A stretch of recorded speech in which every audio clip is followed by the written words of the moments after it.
Hello and welcome to another episode of SKPcars Projects. This is going to be a real quick video.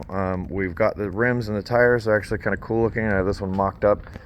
This tire is a little bit more aggressive than the one that's actually going to be on it, but we're going to be using these as rollers. Those tires came off of our 2500 over there.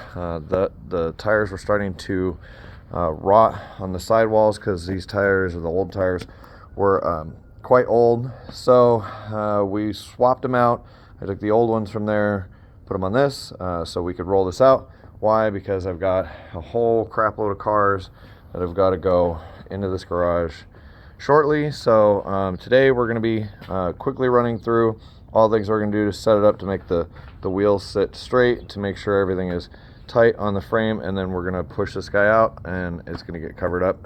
All right, so for the front end, what needs to be done is the rack and pinion is not tight. We have to tighten these bolts up. I've set these cotter pins on the steering knuckle and on the lower ball joint and upper ball joint. The upper set of the suspension isn't tight. I did that so that I could get the wheel square. They're just hand tight in place. The front is also missing the brake pads on both sides. I have to install those. For the rear, all the trailing arms are not tightened. That's got to be tightened up. We have to put rear end fluid into the rear end. The shock mounts on both sides are not tightened. This one does have the brakes on it. So once we get all that done, we'll put the wheels on and we'll set everything so that the wheels are square so we can push this thing out of the garage. All right, so the front suspension's down. We tightened up most of it, not everything. I still have the ball joints on the steering rack loose. They don't really have to be set. The sway bars installed in, it's tightened down. Somehow I managed to skin myself.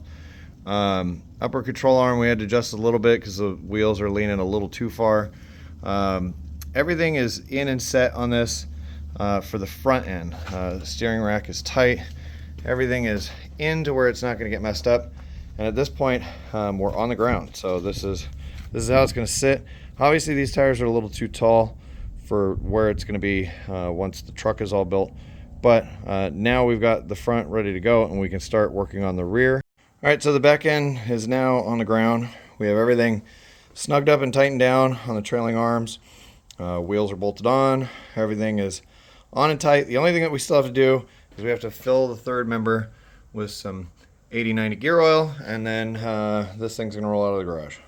One thing I do want to mention before we get going with this is not doing the suspension setup. We literally just set up the front wheels so that they're straight, so we don't have a problem rolling the car. The suspension setup will actually get done once the car is completely put together, but we don't have any of that stuff ready to go yet. But right now we're in a rolling condition so that we can put this up onto a trailer and get it out of our way so we can get some other cars in. All right, so that's gonna do it for this episode of SKPcars Projects. As you can see, we got it in a trailer out in the back. We're gonna end up covering it, make sure it doesn't get messed up in the meantime while we're working on some other projects. Just wanted to let everybody know where the 53 was at and what's going on with it. It's kind of why we made this video. We've already got another car into the garage. My buddy Bill is over there working on it. So, as always, thank you for watching. Please make sure to like, share, and subscribe, and we'll keep making more content.